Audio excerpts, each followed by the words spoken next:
भौजी, ओ भौजी। दरवाजे को थपकी देते हुए राजेश ने जोर से आवाज लगाई। थोड़ी ही देर में दरवाजा खुला। दरवाजा खोलने वाली युवती काजल थी। गोरे रंग की तीखे नाक नक्श वाली काजल के चेहरे पर उस वक्त उदासी छाई हुई थी।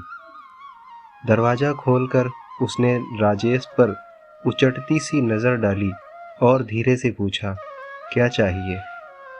उत्तम भैया नहीं है क्या घर में? हिचकते हुए राजेश ने पूछा। अभी घर नहीं लौटे हैं, आएंगे तो फोन करवा दूंगी, आ जाना। कहते हुए काजल ने दरवाजा बंद करना चाहा तो राजेश ने दरवाजा पकड़ लिया। माफ करना भौजी, तुम्हारे चेहरे की उदासी देखकर मेरा मन बैठ गया है। बताओ, हमेशा हंसता मुस्कुराता रहने वाला चेहरा आज यह उदास क्यों है? क्या करोगे जानकर? काजल ने बात घुमा दी। अपने भैया के लिए आए थे, वह नहीं है तो फिर आ जाना। मैं अपनी भौजी को भी तो अपना मानता हूँ। राजेश जल्दी से बोला। तुम्हारा उदासी भरा चेहरा क्या मुझे वापस जाने देगा? काजल ने गहरी सांस ली और दरवाजा छोड़ते हुए बोली, अंदर आ जाओ। राजेश कमरे में आ गया। काजल ने उसे कुर्सी दी तो वह उस पर बैठते हुए बेचैन स्वर में बोला, मैं भैया से ज्यादा तुम्हें अपना मानता हूँ भौजी। तुम्हारी उदासी देखकर मन विचलित हो गया है। बताओ, क्या भैया से कोई कहासुनी हो गई है? नहीं, वह घर में नहीं है तो उनसे कहासुनी क्यों होगी? बस मन यूं ही उदास हो गया। काजल ने कहा, फिर गहरी सांस भरी। नहीं, मैं नहीं मानता। यूं ही तुम उदास नहीं हो सकती। तुम्हें शुभम की। काजल ने झपट कर राजेश के मुंह पर हथेली रखकर उसका वाक्य पूरा नहीं होने दिया। तुरंत बोली, शुभम की कसम मत दो, मैं तुम्हें ऐसे ही बता देती हूँ। बताओ।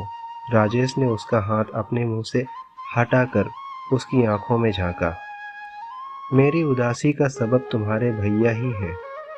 आज मैं अकेली बैठी तुम्हारे भैया के साथ अपनी शादी को लेकर विचार कर रही थी। काजल का स्वर गंभीर हो गया। पता नहीं क्या देखकर मेरे घर वालों ने मेरी शादी उत्तम के साथ कर दी। यह तो देख लेते कि उत्तम अपाहिज है, उसकी जोड़ी मेरे साथ जमेगी भी या नहीं। कुछ नहीं सोचा और मुझे लपेट दिया शादी के बंधन में। यह तो उन्हें सोचना ही चाहिए था, राजेश ने गंभीर स्वर में कहा। वैसे तो उत्तम में कोई और खोट नहीं है ना? मेरा मतलब वह तुम्हें खुश तो रखता ही है ना? हाँ, खुश तो बहुत रखता है। मेरे लिए दिन रात मेहनत करता है।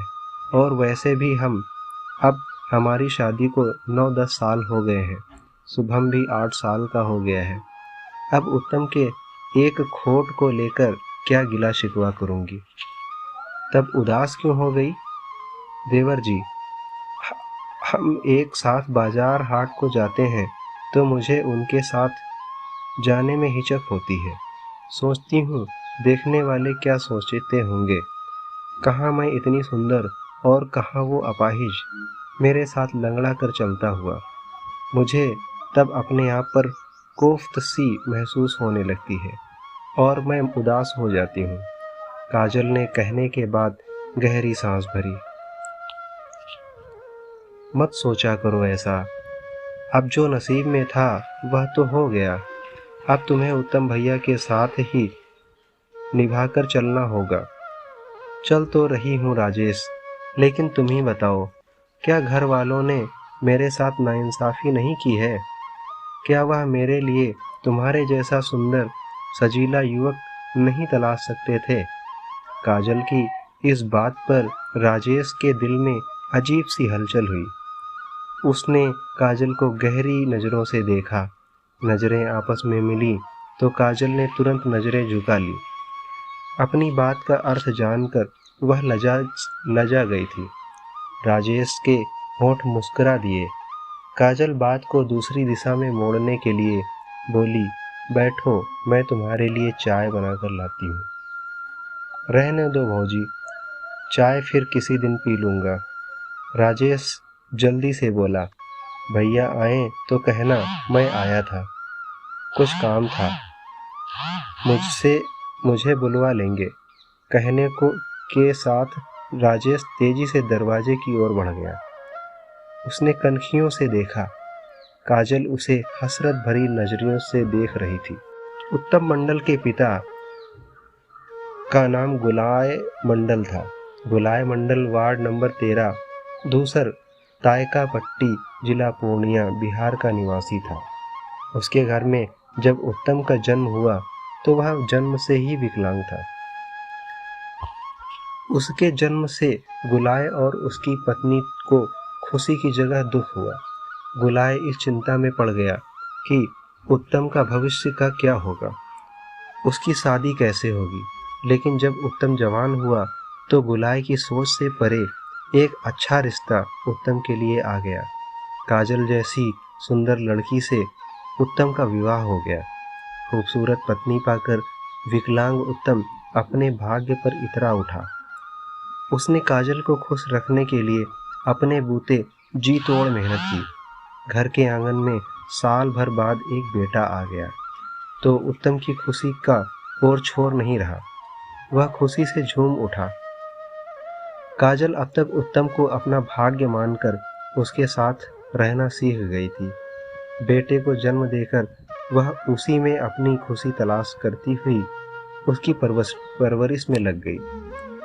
उत्तम पहले से ज़्यादा कड़ी मेहनत करने लगा, लेकिन जब वहाँ गांव में ज़रूरत के हिसाब से काम नहीं मिला तो उसने दिल्ली का रुख किया। यहाँ बिहार के काफ़ी लोग पाँव जमाकर पैसा कमा रहे थे। दिल्ली में उत्तम को अपने गांव धूसर का रहने वाला राजेश मिल गया। उसी के सहयोग से उत्तम एक कंपनी में काम पर लग गया। उसने राजेश के ही माध्यम से राजौरी गार्डन के मकान नंबर 496 का फर्स्ट फ्लोर किराए पर ले लिया। यह मकान टीसी कैंप में था और इसका मकान मालिक मोहन सिंह था।